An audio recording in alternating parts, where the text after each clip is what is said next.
Hello everyone, welcome back to my channel. As you will see, the title of this video is Trying to be Polite. Who the F are those US/NATO generals? I came across the clip, and in this video, you will see General Christopher Cavoli, who is commander of US European Command, so NATO. And he will be answering questions during committee hearing about situation in Ukraine and Russia, about the strengths or weaknesses of Russia, and strengths, not so much weaknesses, I believe, of Ukraine. And I really would like you to take a listen. It's about a few minutes long video. Let's start with this, and then we will have a little comment afterwards.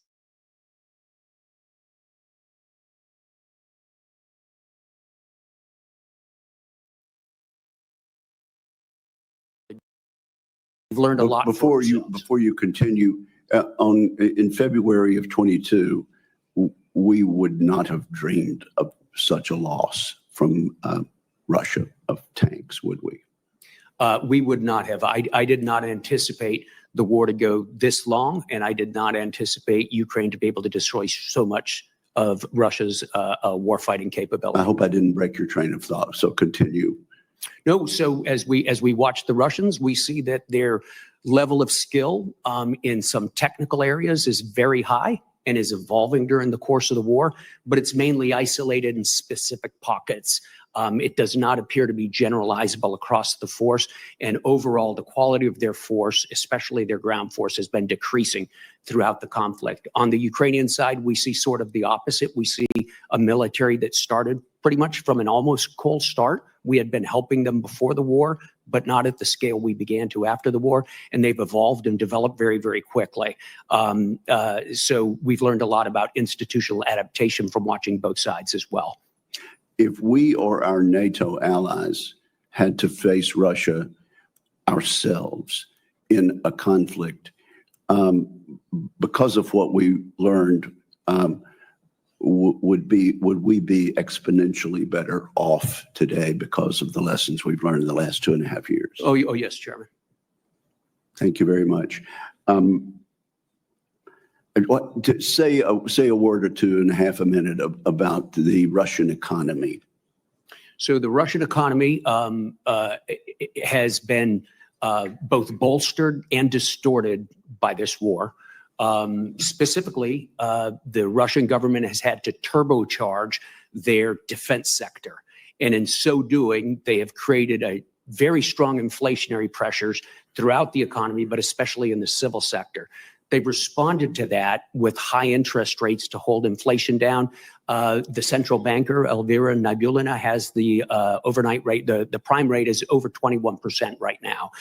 That is choking off the viability of the civil economy. So one has a huge oversized defense sector, but an anemic civil sector.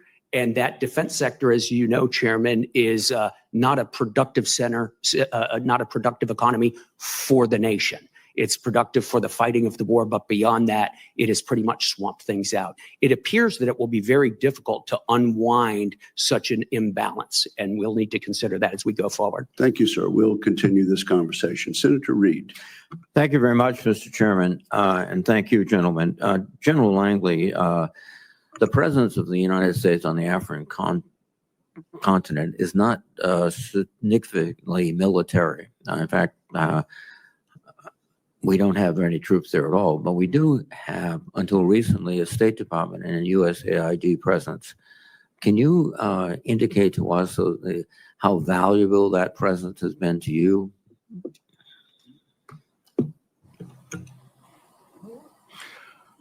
Senator, as you know, heretofore, we had a whole of government approach in some of the challenges on the African continent, and we used that in past years. Now, given that USAID and a number of capabilities are being folded under the State Department, we continue to look at ways to be able to leverage that in U.S. government pressure on especially our competitors in achieving our strategic goals.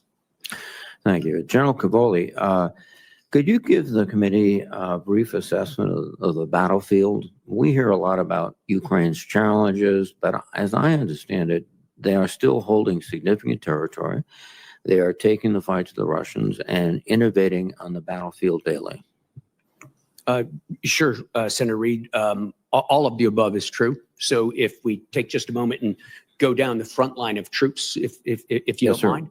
So if we start in the northern part of the battlefield, the active battlefield area, that's the place where Ukraine last summer pushed an advance into Russia in an area called Kursk. And they took a large part of Kursk. This is where the Russians introduced North Korean troops to help push the Ukrainians back out. They set an original goal of the end of September to have the Ukrainians out of Kursk. The Ukrainians today are still in Kursk. There is a sizable force holding a sizable, diminished, but sizable chunk of ground inside Russia in Kursk Oblast right now. And they're holding on very good defensive terrain.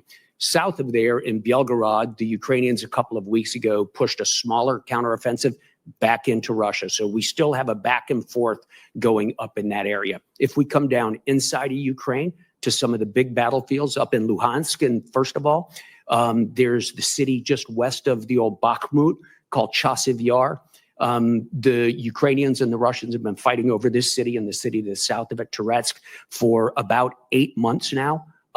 In recent weeks, the Russian offensives have sort of petered out. They had been decreasing in scale, moving from company size to platoon size, now basically small groups of infantrymen trying to rush forward under artillery fire. And they have failed to gain ground in the last couple of weeks. In fact, the Ukrainians have taken a little bit of ground back from them. If we come farther south from that, we get to Pokrovsk in Donetsk province, where the Russians continue to try to take Pokrovsk. They are stalled out on their axes trying to encircle it. They got pretty close, but the Ukrainians have held the Russians back. That's on the ground. The Russians seem to be suffering from a paucity of armored vehicles and a lack of manpower. The Ukrainians on their side have assumed very strong defensive positions, well dug in, and appear to have solved some of their manpower problems that were so acute last autumn. They've increased the pool of people available for mobilization. They've increased the pool of people available for voluntary recruitment, and they've done a good job squeezing people out of headquarters to the front.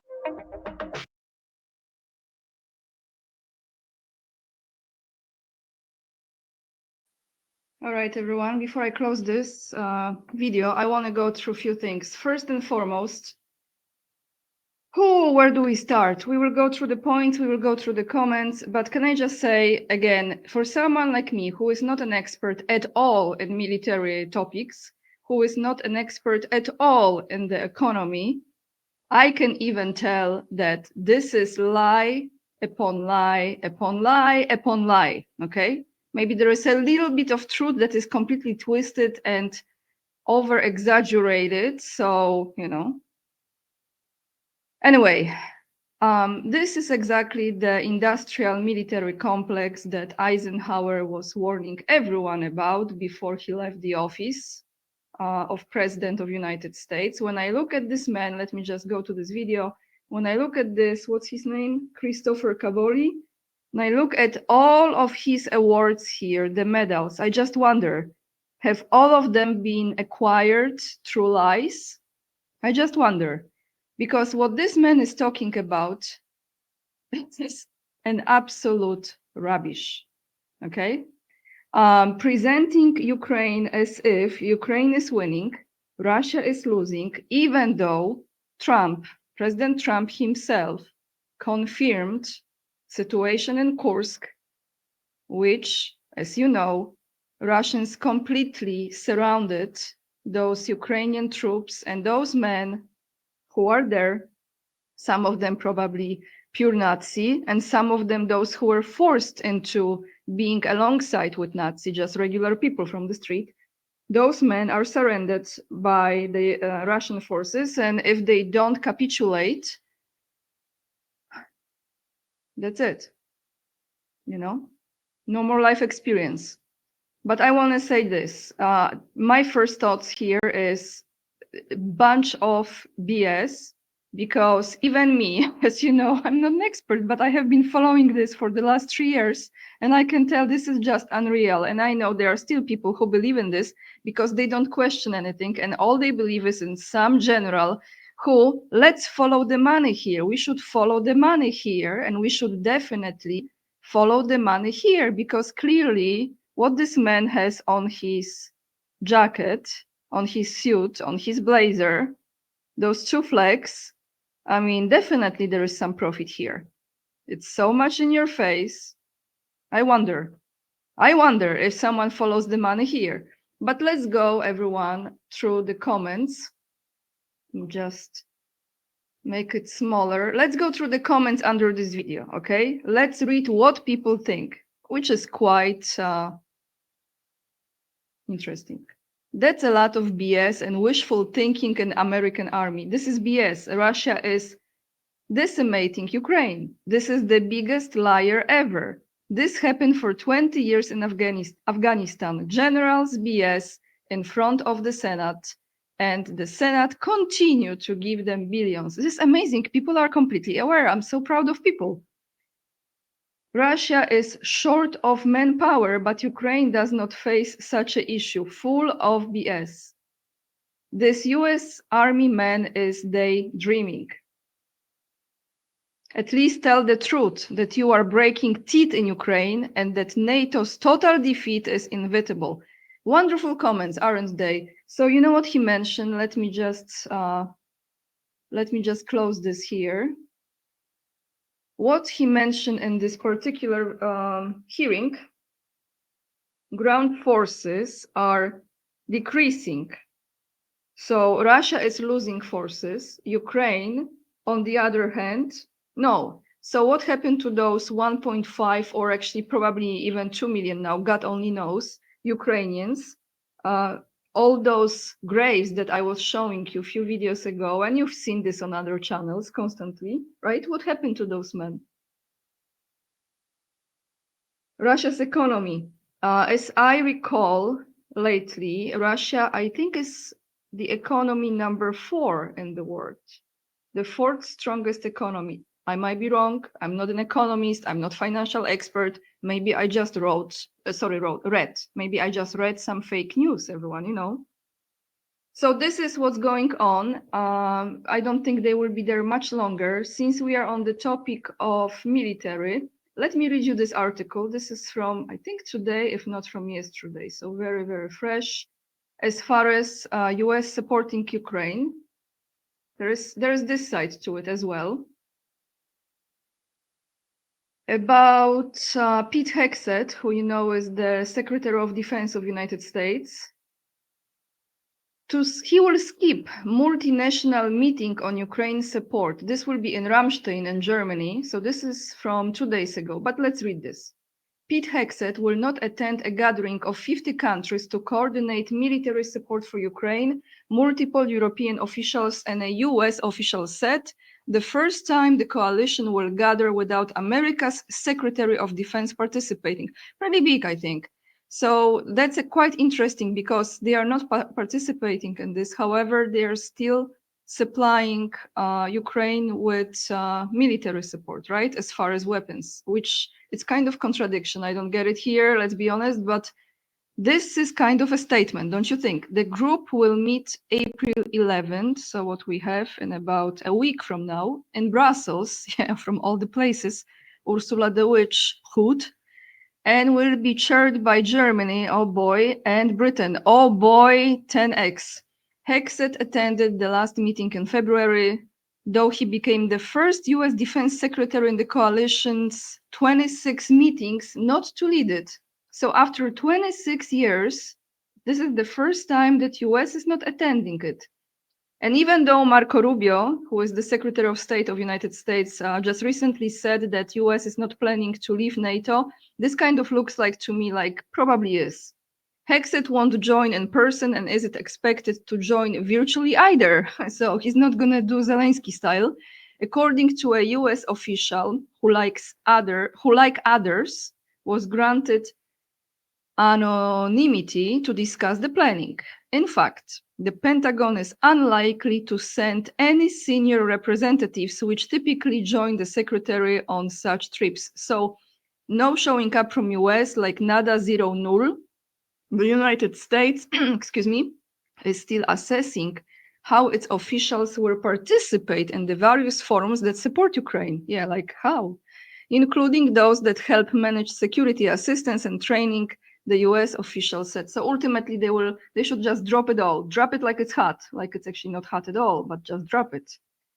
For Europeans, the secretary's absence is the latest sign of the Trump administration's lower priority approach to arming Ukraine, a point Hexet made clear at the last meeting in February. Yes.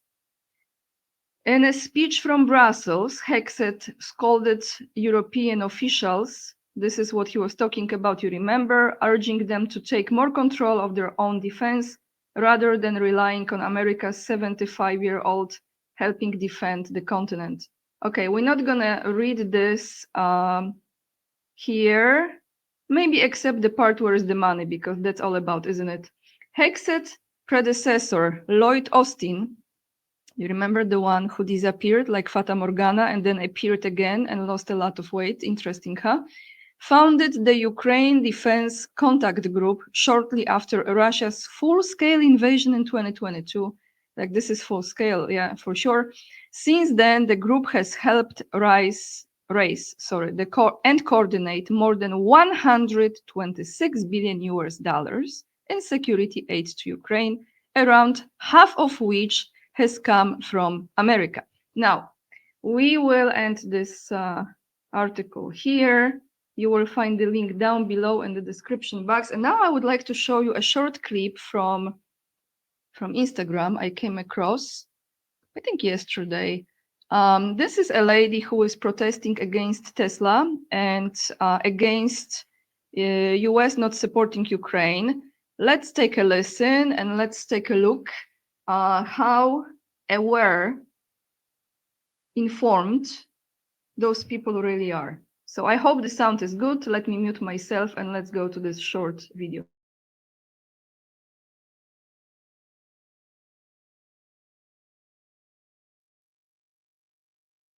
You do for work? Are you retired? I'm retired now. Yeah, I think most of the people here are retired, and I'd like to see a lot more young people out. What do you think about Elon Musk giving Starlink to Ukraine Giving Starlink to Ukraine. so they can have access to internet? Well, I don't think he would ever do that. No, he did. Oh, he did. When did he do that? A couple years back, once the war broke out. Are they still able to use it? Yes. Oh, well, I think that's a good thing. I'm surprised it hasn't been taken back. Look at that. We're finding good common ground for everyone today. So would you be willing to thank Elon Musk today? That's an iffy. No, I don't think so. Despite him giving internet access to Ukraine? No. He needs to get out of our government. We didn't elect him. He needs to go. And What do you think of Dr. Fauci? I love Dr. Fauci. Do you think we elected him? He was appointed by our president. So I think all he did was speed up the vaccination. I'm a registered nurse, so I really believe in vaccinations. And How many vaccines have you had? of COVID, I've had about 5 now, and I'm going to get my next one next week. So, and I haven't gotten sick. I've been very careful, very clean, and I haven't gotten sick. No mask on today. No, I'm outdoors. I usually don't wear one outdoors. Not anymore. Not anymore, but I do indoors still when I go to public places. But, you know, vaccines get a bad rap, but they're not 100%. Are you worried about RFK? Definitely. What do you do for work? Are you retired?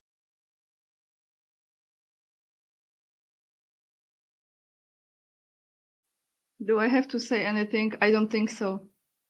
I don't think so. Speechless, no? It's all around the world like this, okay? It doesn't matter what's the country.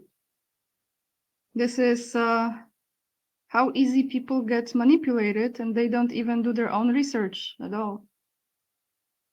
But for today, that's all I have for you. You will find this clip as well and stories in my Instagram. If you go to, let me show you. Actually, one more thing, guys. Why not? Let me show you one more thing that, again, I didn't know, but I look at it. So if you don't agree with this or this is completely wrong, let me ask you. Sorry, I'm scrolling. I am sending myself a lot of cool things. Okay, let's read this together. So Elon Musk only owns 12.8% of Tesla. Dear liberals, the other 87.2% is owned by companies funding your 401ks. Is this true? I don't know. I didn't do my own research, so I cannot say it. But those of you who live in US, you probably know more. I will look at this probably today and tell you tomorrow. If this is the case, it's kind of pathetic to protest, because they should protest to the remaining 87.2% who is owned by the companies that are founding the 401k of that lady, right? But you know. So that's what I have for you for today. My Instagram is right here, and you will find the videos that I just showed you right here. When you click on my profile, AniaK_44. I would like to thank you for watching, hitting thumbs up and subscribing to my channel. Please support me on Patreon if you can. This will really keep me going in my work here, and it means a lot to me. And you can also become the local supporter or a member of my channel. With this being said, lots of love. And remember, we are the leading edge and we are saving humanity. And I see you in another video. Bye, everyone. Have a great day.